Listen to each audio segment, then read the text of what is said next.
तो ये कहानी मुफासा द लायन किंग की कहानी के स्टार्टिंग में सिम्बा और उसकी बेटी कियारा को देखते हैं। तभी सिम्बा को महसूस होता है कि नाला मुसीबत में। सिम्बा कियारा को टिम एंड पुम्बा के पास छोड़ देता है। शाम होने लगती है और बारिश भी होने लगती है। कियारा पानी से बहुत डर रही होती है। तभी वहाँ रफी आ जाता है और वह कियारा को मुफासा की कहानी सुनाता है। मुफासा अपने पापा और मम्मी के साथ एक बंजर जमीन में रहा करते थे जहाँ बारिश हुए काफी दिन हो गए होते हैं। मुफासा के पापा और मम्मी उसे मिलेली की कहानी सुनाते हैं जो स्वर्ग जैसी होती है। मुफासा एंड उसके पापा खेल रहे होते तभी मुफासा के ऊपर एक पानी की बूंद गिरती है और बारिश होने लगती है। तभी मुफासा एक खाई में गिर जाता है और बारिश की फ्लो के कारण मुफासा अपने परिवार से दूर हो जाता है। मुफासा बहते हुए बहुत दूर तक चला जाता है और उसकी आंखें एक दूसरे शेर के किंगडम में खुलती हैं। उसे अपनी उम्र का एक लायन दिखता है जिसका नाम होता है टाका। टाका मुफासा को बचा लेता है। तभी वहाँ टाका की माँ ईशा आती। वो बोलती है कि उसे अकेला कहीं नहीं जाना चाहिए, वह राजा के बेटा है। और टाका अपनी माँ को मुफासा के बारे में बताता है। ईशा उन दोनों को वहाँ के राजा उबासी के पास ले जाती है। उबासी बोलता है कि उसे किसी भी लायन को उसके राज में नहीं लाना चाहिए। ईशा बोलती है कि मुफासा को एक घर की जरूरत है। उबासी बोलता है कि अगर मुफासा टाका को रेस में हरा देता है तो यहाँ पर रह सकता है। मुफासा और टाका की रेस स्टार्ट होती है और मुफासा इस रेस में जीत जाता है और मुफासा टाका के साथ उसी किंगडम में रहने लगता है। उसके बाद मुफासा एंड टाका की दोस्ती काफी गहरी हो जाती है एंड ईशा भी मुफासा को अपनी बेटी की तरह रखती है। मुफासा एंड टाका काफी बड़े हो जाते हैं। मुफासा बाकी लायंस से काफी अलग होता है। उसकी 6 सेंसेस काफी मजबूत होती हैं। इसी तरह ईशा मुफासा और टाका को शिकार पर ले जाती है। तभी वहां पर व्हाइट लायंस आ जाते हैं। वो तीनों छिप जाते हैं और white lion Mufasa and Isha पर अटैक कर देते हैं। ईशा काफी घायल हो जाती है और मुफासा एक व्हाइट लायन को मार देता है और बाकी व्हाइट लायन डर के मारे भाग जाते हैं।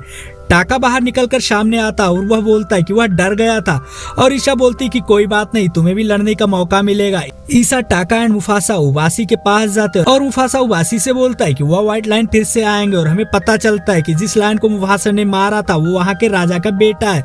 उबासी बोलता है कि हम मुफासा एंड टाका को मिलेली भेज देते हैं। अगले दिन व्हाइट लायंस उबासी के सभी लायंस को मार देता है और दूसरी ओर मुफासा एंड टाका मिलेली को ढूंढते हुए सन को फॉलो कर रहे होते। तभी जंगल में पूरी तरह से शांति बन जाती है और वो दोनों समझ जाते कि व्हाइट लायंस उनको फॉलो कर रहे हैं। मुफासा एंड टाका वहां से भागने लगते हैं और तभी सामने एक झरना आ जाता है और वह दोनों झरने में कूद जाते हैं। व्हाइट लायंस का राजा किरोश बोलता है कि उनको ढूंढ कर निकालो। मुफासा एंड टाका रात को जंगल में चलते रहते हैं और मुफासा फील करता है कि कोई उनका पीछा कर रहा है। वहाँ एक शेरनी शराबी होती है और उसका नौकर जाजू भी होता है और वह दोनों जंगल में खो गए थे। अब वह चारों एक साथ हो जाते हैं। तभी हमें एक पेड़ पर बहुत सारे बंदर दिखाई देते जो एक बंदर को डांट रहे थे क्योंकि वह बंदर दूसरे बंदर से काफी अलग होता है। वह सभी बंदर उसे निकाल देता है और वह बंदर मुफासा की टीम में मिलता है और वह अपने नाम रफी बताता है। मुफासा रफी से पूछता है कि मिलेली का रास्ता कहाँ से। रफी बताता है तुम सही रास्ते पे जा रहे हो और रफी भी मुफासा के साथ मिल जाता है। वह सभी चलने लगते हैं। अगले दिन टाका मुफासा से बोलता है कि उसे शराबी से प्यार हो गया और वह उससे कुछ आइडिया दे। मुफासा टाका से कहता है कि तुम शराबी से कहो कि उससे फूलों की खुशबू आती है। टाका पूछता है कि तुम्हें कैसे पता। मुफासा बोलता है कि तुम जानते हो ना कि मैं बाकी लायन से काफी अलग हूँ। टाका शराबी से बात करने लगता है। तभी वहाँ पे व्हाइट लायंस आ जाते हैं। तभी रफी देखता है कि वहां से हाथियां जा रही हैं। वो बोलता है कि अगर हम हाथियों को परेशान कर दे तो हम व्हाइट लायन से बच सकते हैं। रफी मधुमक्खी के छत्ते को तोड़ देता और सभी हाथी भागने लगते हैं जिससे व्हाइट लायन से वह बच जाते हैं। पर तभी एक हाथी शराबी से टकरा जाता है जिससे वह बेहोश हो जाती है। पर मुफासा शराबी को बचा लेता और जब शराबी को होश आता है तो मुफासा कहता है कि टाका ने उसे बचाया था। सभी अगले दिन एक बर्फीले पहाड़ों के पास पहुंचते हैं। रफी बताता है कि इसी के पीछे मिलेली है। मुफासा जाजू से कहता है कि वह हमारे पैर के निशान को मिटा दे ताकि उसे व्हाइट लायन ढूंढ न सके। कुछ देर बाद शराबी मुफासा से बोलती है कि उसने टाका ने नहीं बल्कि तुमने बचाया था और वह दोनों को प्यार हो जाता है। टाका यह सब देख रहा था। वह काफी गुस्सा होता है। वह व्हाइट लायन से मिल जाता। किरोज से कहता है कि ठीक है, अब तुम जहाँ भी जाओ अपने पंजों से निशान बना देना। अब टाका सभी के पास आ जाता है और सभी मिलेली पहुंच जाते हैं। वहाँ के सभी जानवर कहते हैं कि तुम सब यहाँ से चले जाओ नहीं तो व्हाइट लायन हम सबको मार देगा। मुफासा बोलता है कि हमने पीछे कोई निशान ही नहीं छोड़ा है।